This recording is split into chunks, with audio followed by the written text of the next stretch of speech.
क्या कभी ऐसा महसूस होता है कि हम सब मतलब और भी बहुत कुछ करने के काबिल हैं, लेकिन किसी अनदेखी अनकही दीवार से रुके हुए हैं? हाँ, ये औसत या मीडियोकर होने का एहसास। वही जो हमें अक्सर अंदर ही अंदर परेशान करता है कि शायद हम अपनी पूरी क्षमता से बहुत नीचे जी रहे हैं। और ये एहसास सिर्फ एक भावना नहीं है, ये एक तरह की दिमागी बीमारी है। आज की हमारी गहरी पड़ताल इसी पर है। हाँ, और हम सिर्फ एक आदत की बात करेंगे जो किसी की भी पहचान को, उसके भविष्य को जड़ से बदल सकती है। और आज हम जिन स्रोतों को देख रहे हैं वो भी कमाल के हैं। एक तरफ तो डेविड गॉगिन्स जैसे मॉडर्न डे वॉरियर के अनुभव हैं, और दूसरी तरफ नीत्शे जैसे महान दार्शनिक की सोच है। और इन सबको जोड़ती है मॉडर्न न्यूरोसाइंस। मतलब विज्ञान भी अब इन बातों को मान रहा है। तो मकसद ये समझना है कि हमारा दिमाग हमें आराम के दायरे में क्यों रखना चाहता है और हम उस प्रोग्रामिंग को तोड़कर अपनी असली ताकत तक कैसे पहुंच सकते हैं। चलिए इस गांठ को खोलते हैं। बिल्कुल। और दिलचस्प बात यह है कि ये सिर्फ प्रेरणा या मोटिवेशन की बात नहीं है, ये हमारे मनोविज्ञान और जीव विज्ञान के बीच की एक जंग है। जंग? हाँ। सच तो ये है कि हमारा दिमाग महान बनने या सपने पूरे करने के लिए बना ही नहीं है। अच्छा। वो तो बस हमें जीवित और सुरक्षित रखने के लिए बना है। अच्छा, तो आज हम इसी जैविक सच्चाई और हमारी जो ऊंची आकांक्षाएं हैं उनके बीच के संघर्ष की पड़ताल करेंगे। चलिए इसे एक कहानी से शुरू करते हैं। हाँ, वो डेविड गॉगिन्स वाली कहानी। उनकी ऑफिस में एक 25 साल का लड़का आता है और वो बहुत परेशान है, उलझन में है। कहता है कि उसने बहुत कोशिश की लेकिन वजन कम नहीं हो रहा, भविष्य का कुछ पता नहीं। हाँ, कभी सोचता है आर्मी ज्वाइन कर लूं, कभी जिम खोलने का, कभी बिजनेस। गॉगिन्स ने उसे सिर्फ 5 मिनट सुना और कहते हैं उन्हें उसकी असली समस्या समझ आ गई। और वो समस्या वजन या करियर नहीं थी। बिल्कुल नहीं। असली समस्या ये थी कि उस लड़के ने मुश्किलों के सामने हथियार डालना सीख लिया था। जब भी कोई काम मुश्किल होता, जब भी थोड़ा दर्द होता, वो रास्ता बदल लेता। हाँ, उसने अनजाने में अपने दिमाग को आराम खोजना सिखा दिया था। और यही तो औसतपन की जड़ है, ये बस किसी तरह काम चल जाए वाली सोच। हमें स्कूलों में, नौकरियों में, हर जगह यही तो सिखाया गया है कि आराम ढूंढो, सुकून से जियो। लेकिन इसके पीछे एक गहरा मनोवैज्ञानिक कारण भी है ना, द फ्रॉग ब्रेन बायस। ये मेंढक वाला दिमाग क्या चीज है? इसे फ्रॉग ब्रेन इसलिए कहते हैं क्योंकि ये हमारे दिमाग का सबसे पुराना, सबसे आदिम हिस्सा है, लिम्बिक सिस्टम। ओके। ये एक मेंढक की तरह सिर्फ 3 चीजों पर ध्यान देता है: खाना, खतरा और प्रजनन।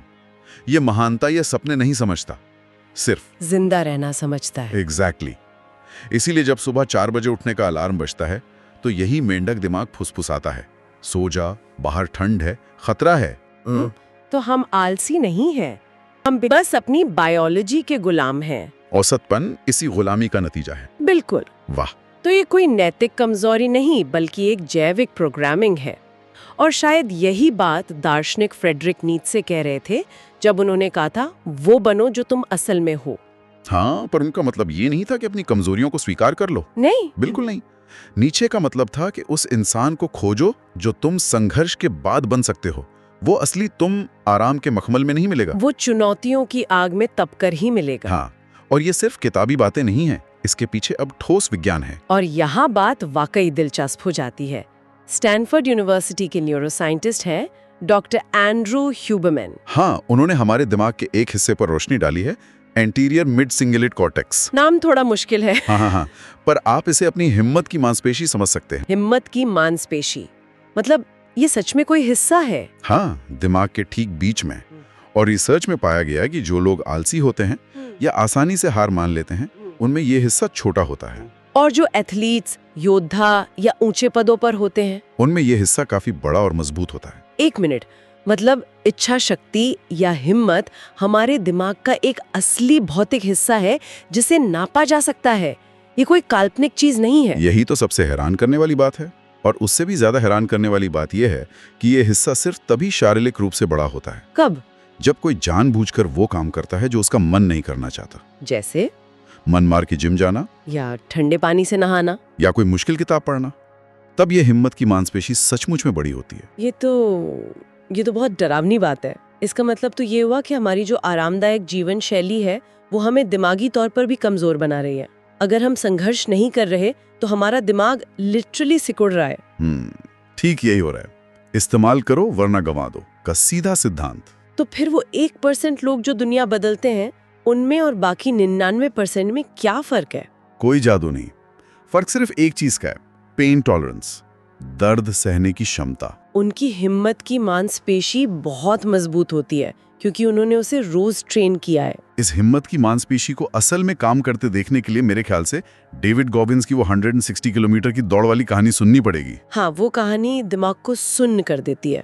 बिना किसी खास ट्रेनिंग के, बिना किसी सपोर्ट के उन्होंने उस दौड़ में हिस्सा लेने का फैसला किया। शुरुआत में तो नेवी सील की ट्रेनिंग के दम पर वो दौड़ते रहे। 12 घंटों में लगभग 112 किलोमीटर पूरे भी कर लिए, जो आपने एक अविश्वसनीय बात है।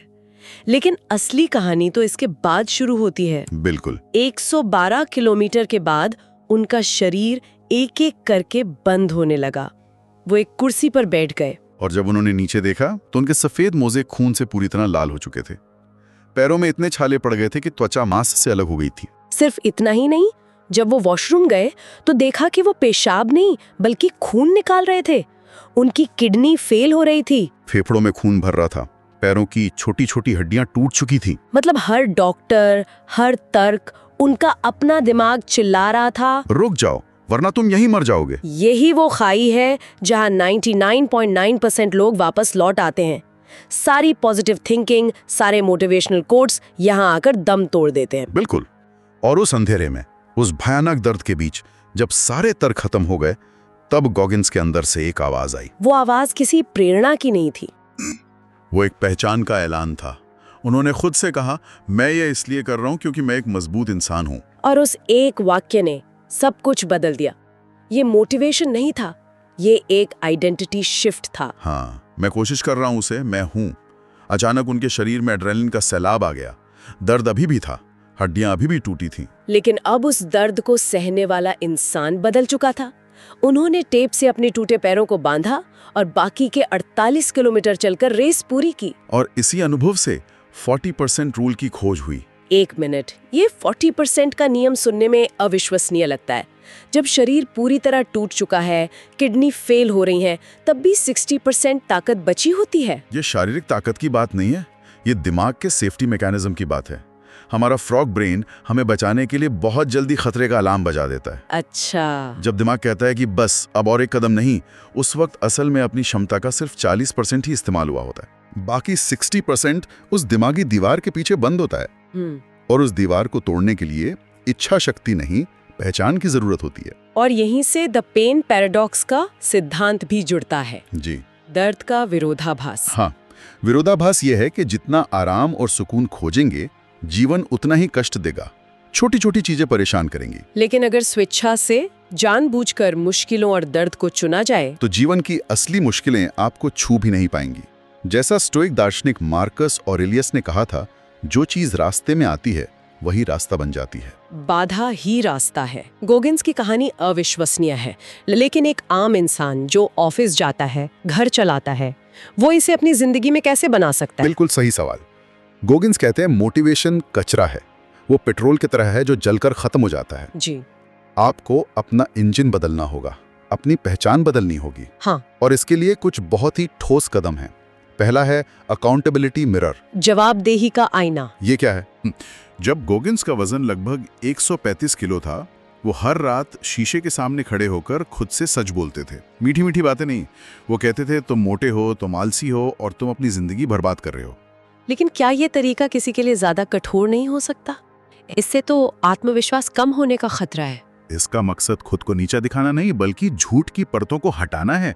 हम अक्सर खुद को झूठी तसल्ली देते रहते हैं। ये उस झूठ को तोड़ने का तरीका है। ये कहना है ये मेरी सच्चाई है और अब मैं इसे बदलने जा रहा हूँ। बिल्कुल। और दूसरा कदम इसी से जुड़ा है। हर दिन कुछ ऐसा करें जो आपको पसंद नहीं है। जैसे कि? क्या ठंडे पानी से नहाना पसंद नहीं है तो रोज नहाओ। क्या कोई मुश्किल किताब पढ़ना पसंद नहीं है, रोज उसके 10 पन्ने पढ़ो। ऐसा करके आप अपने फ्रॉग ब्रेन को हर दिन ये संदेश देते हैं कि इस शरीर और दिमाग का मालिक कौन है। और इसके पीछे भी तो न्यूरोसाइंस है, जिसे विनर इफेक्ट कहते हैं। आपने बिल्कुल सही समझा। जब कोई भी कठिन काम पूरा होता है, चाहे वो कितना भी छोटा क्यों ना हो, दिमाग में टेस्टोस्टेरोन और डोपामाइन का एक कॉकटेल रिलीज होता है। और ये रसायन दिमाग को जीतने के लिए रीवायर करते हैं। जीतना एक आदत है और ठीक इसी तरह हारना भी एक आदत है। जब सुबह अलार्म का स्नूज बटन दबता है तो दिन की शुरुआत ही दिमाग को हारने की ट्रेनिंग देकर होती है। तो ये छोटे छोटे रोजमर्रा के चुनाव ही असल में हमारी पहचान बना रहे होते हैं।